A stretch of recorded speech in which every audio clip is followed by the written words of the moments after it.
Hi guys, the neuro term that I have chosen as my favorite from this semester is asteriognosis, and hopefully I'm pronouncing that correctly. Asteriognosis is a type of agnosis, which is the inability to recognize an object without or with the use of one specific sense. So with asteriognosis, um, it's the inability to recognize an object with the use of only touch. So you're feeling the object, feeling the texture, feeling the edges, and using past experiences, but you're unable to identify what the object is correctly. So the reason I chose this word was because one, I didn't realize that we kind of have this capability. So I kind of did a test where I had my sister bring me certain objects, and surprisingly, it was really easy to recognize what some things were. Like she brought me a razor, she brought me a book, and then she brought me an avocado, and I was surprised that I was able to know what that was. So yeah, I just thought it was interesting that wow, with our touch only, we can remember what things are. So I also like the fact that when looking at this word, it kind of helps me remember the meaning.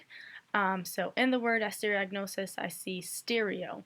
And the way I remembered it was that if there's a stereo and you're not looking at it, and you try to um, use your sense of touch to determine what it is, but you're not able to do that, you could use your other senses, turn on the sound, and once you hear it playing music, you can recognize it, or if you open your eyes and look at it, you will be able to recognize it.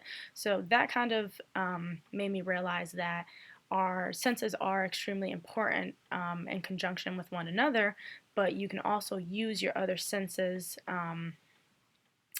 to sort of combat the loss of one.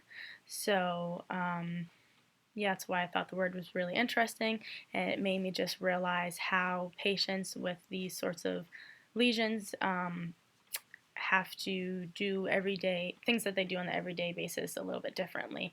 The number one thing I thought about was safety, because if someone's using an assistive device, it might be a little bit more challenging for them because really you're supposed to keep your eyes on where you're walking towards.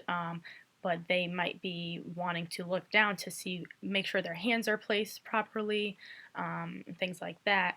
And also just, using the armrests of chairs to get up. You don't normally look down for that, kind of just do it. But these patients, again, would have to just kind of relearn how to do these functional activities again. So I thought that was really interesting.